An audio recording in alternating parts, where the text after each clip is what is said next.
다 같이 한 마음으로 베드로전서 2장 6절의 말씀 같이 합독해 보도록 하겠습니다. 성경에 기록되었을 때 보라 내가 택한 보배로운 모퉁이 돌을 시온에 두노니 그를 믿는 자는 부끄러움을 당하지 아니하리라 하였으니 아멘. 사랑하는 여러분, 인생을 살다 보면은 부끄러운 일들이 많이 기억이 납니다.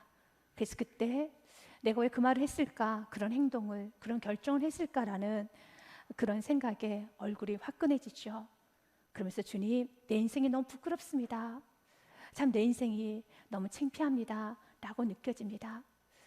자녀 앞에서 믿음의 부모가 하지 말아야 될 행동을 했을 때, 사랑하는 아내 앞에서, 어떤 남편 앞에서, 그리고 이웃들에게, 성도들 간에, 또 목회자 성도들 앞에 부끄러운 행동을 하였었을 때 너무 창피하죠. 그런데 그 부끄러운 행동은 나 혼자만 하는 것이 아니라 우리 모두에게도 그런 부끄러운 과거들이 있습니다. 그러나 주님은 오늘 우리에게 말합니다. 예수 그리스도를 믿는 자녀들은 부끄러움을 당하지 아니하리라 라고 말씀을 하고 있습니다. 오늘 귀한 말씀을 전했던 사도는 베드로 사도예요. 어느 누구보다 부끄러웠던 시간이 너무너무 많은 사도입니다. 그의 과거의 이름이 시몬이지 않습니까? 흔들리는 갈대였었지요. 그런 너무 많은 부끄러운 행동을 많이 했었습니다. 그랬던 그가 오늘 고백하는 겁니다. 인생은 부끄럽지 않아. 부끄러움을 당하지 아니하리라. 그렇기 때문에 오늘 말씀을 통해서 왜 우리가 부끄러움을 당하지 아니하게 되는지를 아셔야 되는 겁니다. 성경에서는 주를 믿는 자는 부끄러움을 당하지 아니한다라고 결론을 냈습니다. 그렇다면 주님을 믿지 아니하면 영원히 부끄러울 수밖에 없구나. 맞습니다. 영원히 부끄럽습니다. 부끄러움이라는 단어부터 먼저 우리가 정의를 해본다면 상황에 따라 부끄러움이라는 단어가 좀 다르게 쓰여집니다. 수줍음을 많이 좀 타시는 분들에게 저 사람은 너무 부끄러움이 많아 라고 말을 하기도 하죠. 그런데 다 큰 아들에게, 결혼도 하는 아들에게 어머니가 이렇게 말합니다. 너 자녀 앞에서 부끄럽지도 않니? 라고 말할 때는 뭔가 그 아들이 크나큰 잘못과 양심에 어긋나는 일을 하고 있을 때 하는 말이겠죠. 또한 자기 자신을 향해서 이렇게 말합니다. 나 참 너무 부끄럽다. 나 너무 부끄럽다 할 때는 자신의 실수, 실패로 인하여서 자책하는 그런 의미일 것입니다. 성경에서는 부끄럽다라는 그 단어를 쓰이는 환경에 관한 말씀이 기록이 좀 되어 있습니다. 잠언 6장 32절과 33절 말씀에 보면은 음란한 여인이 나옵니다. 여인과 간음하는 자는 무지한 자라. 이것을 행하는 자는 자기의 영혼을 망하게 하며 라고 했습니다. 음란죄에 관해서 말을 하면서 33절 말씀에 바로 음란죄를 저지른 사람은 부끄러운 자다라고 말합니다. 상함과 능욕을 받고 부끄러움을 씻을 수 없게 되나니. 또한 부모를 학대하는 자도 부끄러운 자입니다. 잠언 19장 26절 말씀에 아비를 구박하고 어미를 쫓아내는 자는 부끄러움을 끼치며 능욕을 부르는 자식이니라. 우상 숭배하는 사람도 그런 사람은 부끄러운 사람이야 라고 말하죠. 이사야서 45장 16절 말씀에요. 우상을 만드는 자는 부끄러움을 당하며 욕을 받아 다 함께 수욕 중에 들어갈 것이로되. 간음하는 자, 부모를 학대하는 자, 우상 숭배하는 자는, 그런 자들은 부끄러움을 당합니다. 이런 죄를 지으면 부끄러움을 당합니다. 이것이 바로 부끄러움이라는 것입니다. 예수님에게도 부끄러움이라는 단어를 사용하셨습니다. 히브리서 12장 2절 말씀에 보면 믿음의 주요 또 온전하게 하신 이 예수님을 바라보자. 그는 그 앞에 있는 기쁨을 위하여 십자가를 참으사. 어떤 기쁨입니까? 온 인류가 구원받는 그 기쁨을 위해서 십자가를 참으시고 부끄러움을 개의치 아니하시더니 하나님 보좌 우편에 앉으셨느니라. 아멘. 예수님은 부끄러움을 당하셨습니다. 왜 예수님께서 부끄러움을 당하셨습니까? 바로 죄인인 나를 대신하여서 대속의 제물이 되어주셨기 때문에 예수님은 부끄러움을 당하셨어요. 조롱을 받으셨고 침뱉음을 당하셨고 사람들에게 정죄, 비난, 수치, 모욕, 채찍질, 수많은 여러분 부끄러움을 당하셨습니다. 나를 대신하여서 예수님 십자가에 지셨기 때문에, 죄인인 나를 대신하여서 예수님 십자가에 계셨기 때문에 부끄러움을 당한 것입니다. 이렇게 부끄러움은 죄의 결과입니다. 부끄러움 자체가 죄입니다. 죄를 상징하는 것이 부끄러움이라는 것입니다. 그런데 성경 우리에게 말합니다. 너희는 부끄러움을 당하지 아니하리라. 우리의 삶에 얼마나 많은 죄가 있습니까? 얼마나 많은 부끄러운 일이 참 많이 하고 있지 않습니까? 그런데 지금 오늘 또 우리에게 말합니다. 부끄러움을 당하지 아니할 것이다. 베드로도 너무 부끄러운 일을 했었죠. 예수님이 가장 필요로 할 때 예수님에게 가장 제자들의 위로와 제자들의 정말 따뜻한 정말 도움이 필요로 할 때, 예수님이 십자가 위에 계실 때 베드로는 예수님을 저주하고 도망갔어요. 예수님을 저주했습니다. 너무너무 부끄럽습니다. 생각하고 싶지도 않을 것입니다. 닭 울음소리 듣고 싶지도 않습니다.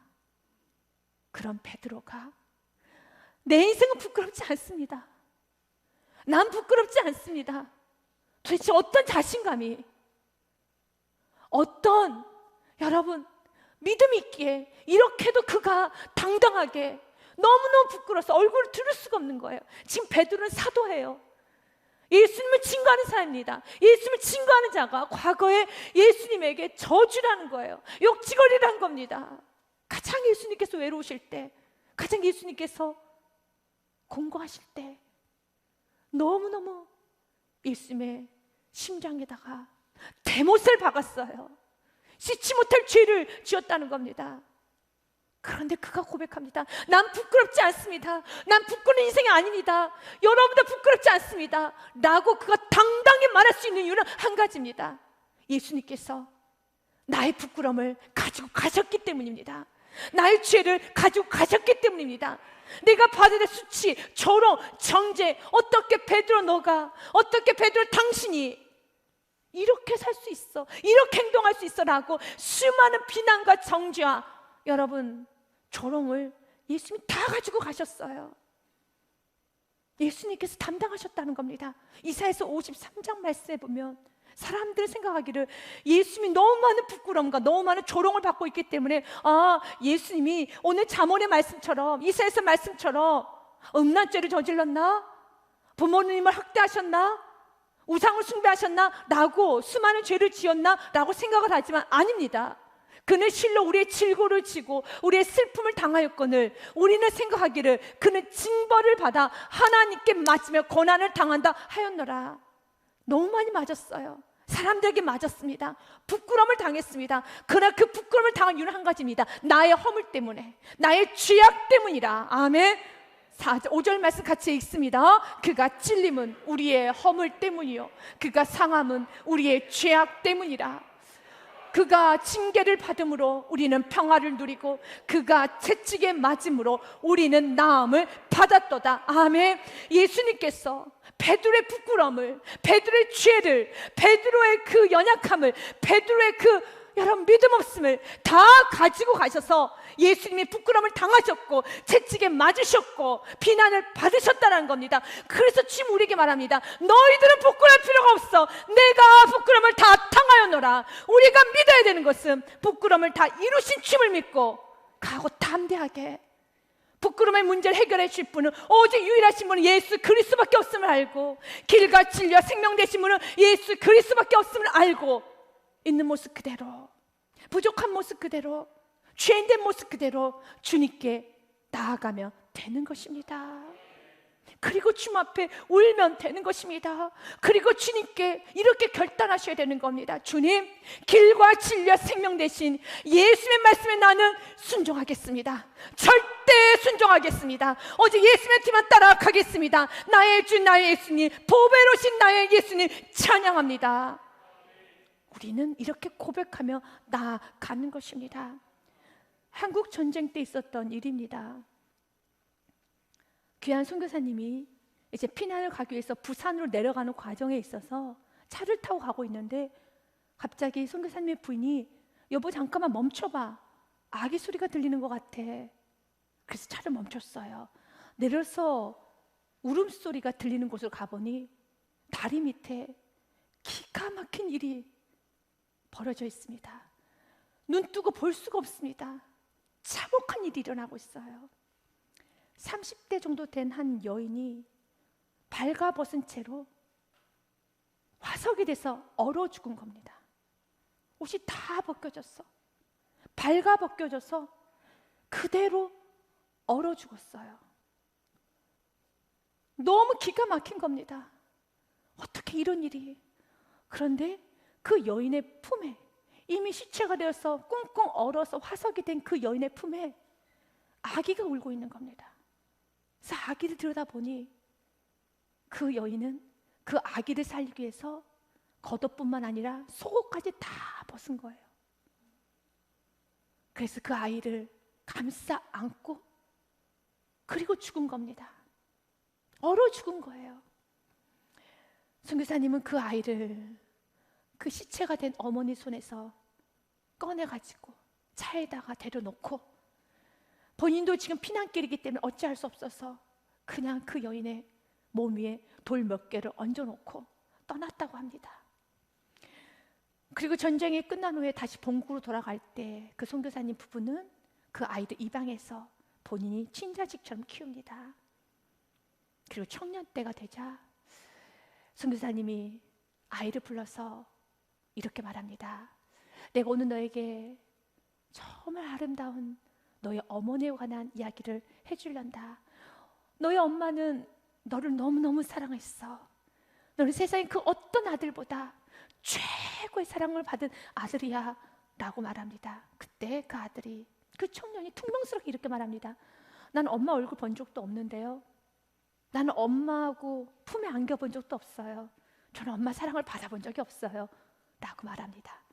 그때 그 선교사님께서 그 이야기를 해주는 거예요.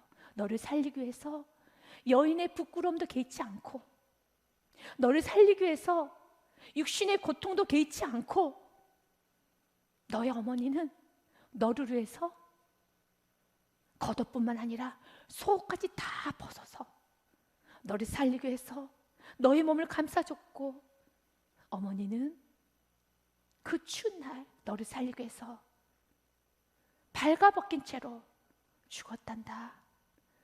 너는 그런 사랑을 받은 존재야. 세상에 어떤 엄마가, 자녀를 그렇게 사랑하는 엄마가 어디 있을까? 너는 그렇게 어머니의 사랑을 최고로 받은 너는 아들이야.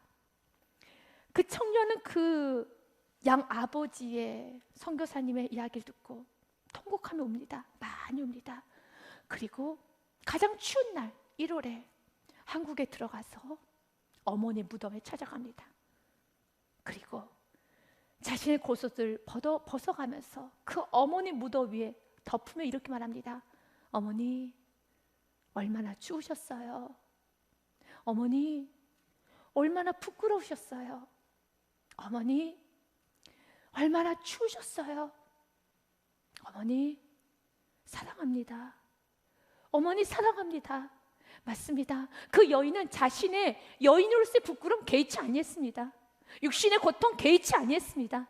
오직 그 아이만 살릴 수 있다면 된다는 그 생각으로 모든 걸 다 버렸지요. 이제 아들이 이미 죽어버린 어머니 무덤 위에 자신의 옷을 덮는 게 무슨 의미가 있을까요? 의미가 없죠. 그러나 의미가 있죠. 어떤 의미가 있습니까? 어머니 사랑에 대한 반응입니다. 어머니 사랑에 대한 감사이죠. 동일합니다. 예수님께서 나를 대신하여서 부끄러움을 당하셨습니다. 예수님 자신이 부끄러움을 개의치 아니했어요. 성경 말씀 그대로 예수님 십자가를 참으사 부끄러움을 개의치 아니하시더니 개의치 아니했습니다. 난 괜찮아. 예수님은 핍박, 조롱, 침뱉음, 수많은 채찍, 여러분 전혀 개의치 아니했습니다. 우리의 존재는 당신의 생명보다 더 귀하게 여기는 분이 우리 예수님이시고, 우리를 그렇게 자신의 생명보다 더 귀하게 여겨주십니다. 바로 그런 존재가 우리의 존재라는 것입니다. 이때 우리도 이미 예수님께서 부끄러움을 당하셨기 때문에 우리가 하는 것은 없습니다. 우리가 해야 될 일도 없습니다. 이미 완성하셨습니다. 그러나 우리는 그 사랑에 감사해서 이 아들처럼 감사를 예배로, 찬양으로, 기도로, 순종으로, 그리고 예수님의 그 섬김으로 우리도 살아야 되지 않겠습니까? 그래서 성경 우리에게 말하는 겁니다. 믿는 자는 부끄러움을 당하지 아니하리라. 아멘. 이 말씀은 이사야서 28장의 말씀을 여러분 가지고 와서 인용한 말씀입니다. 16절의 말씀입니다. 그러므로 주 여호와께서 이와 같이 이르시되 보라 내가 한 돌을 시온에 두어 기초를 삼았노니 곧 시험한 돌이요 귀하고 경관 기초돌이라 그것을 믿는 이는 다급하게 되지 아니하리로다. 베드로 사도는 부끄럽게 되지 아니하리로다. 구약에서는 다급하게 되지 아니하리로다. 의세 다급은 불안하고 두려워 떨며 무서워하지 아니하게 될 것이다 라고 말합니다. 여기서의 한 돌은 예수 그리스도를 상징합니다.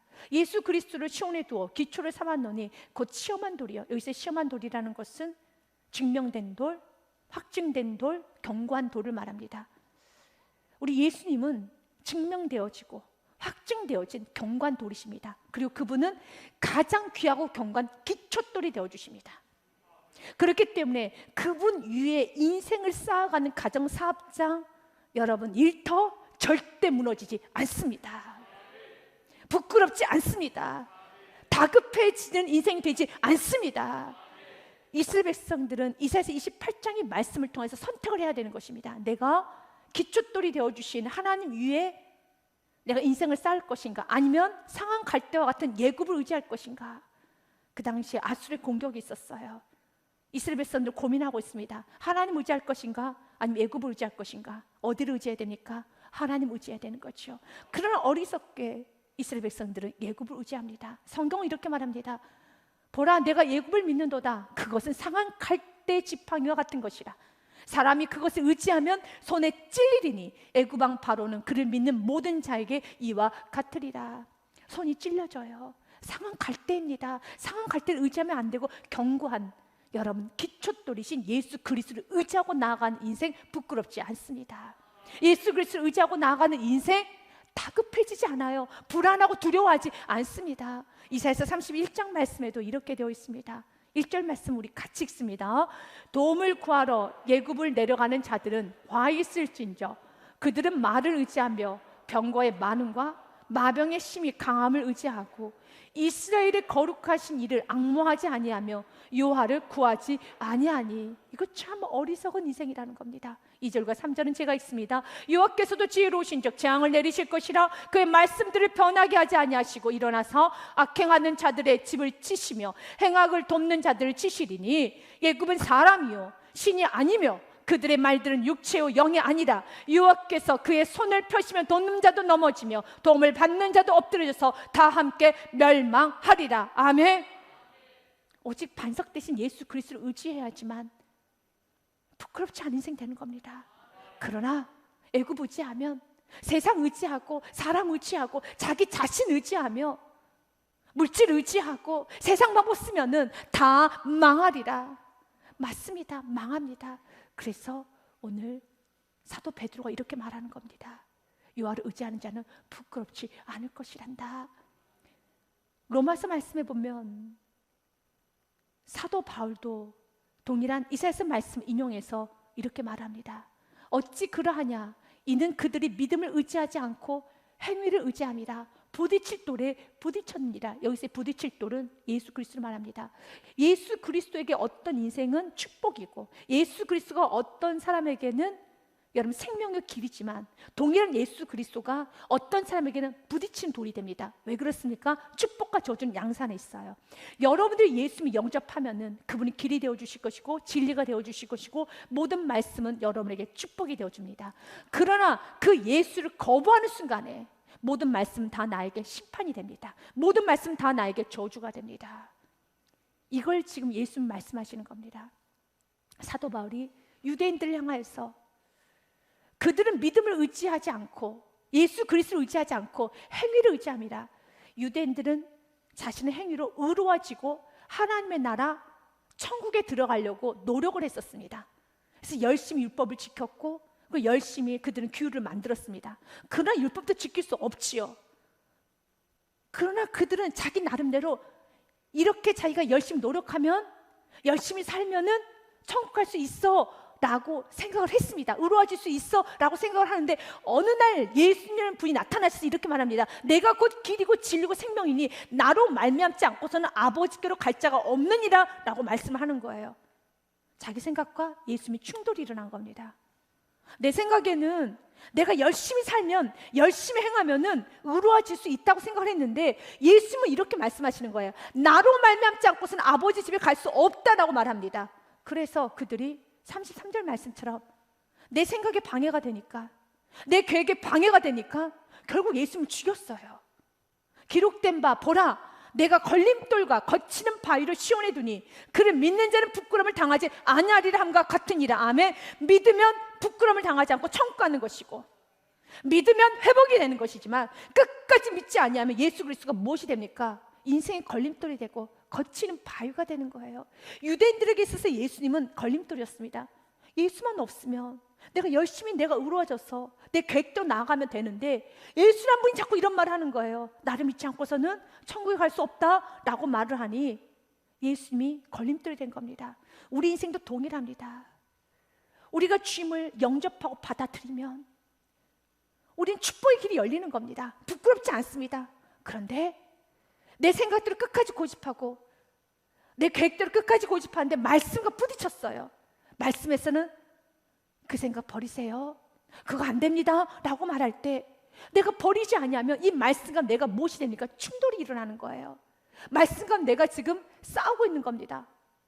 결론은 말씀은 한 발자국도 뒤로 물러서지 않아요. 말씀은 진리이기 때문에 내가 물러서고 내가 엎드리고 내가 깨지는 게 축복 중에 축복입니다. 말씀은 절대로 뒤로 물러서지 않습니다. 말씀을 무너뜨리려고 하면 안 되는 겁니다. 찰스 스펄전 목사님은 이 말씀에 관하여서 이렇게 말을 전합니다. 우리의 영혼의 영원한 유익은 우리가 예수님 위에 놓여 있는지 아니면 그렇지 않은지에 달려 있습니다. 기초석 머릿돌은 위에 놓인 돌을 받쳐줍니다.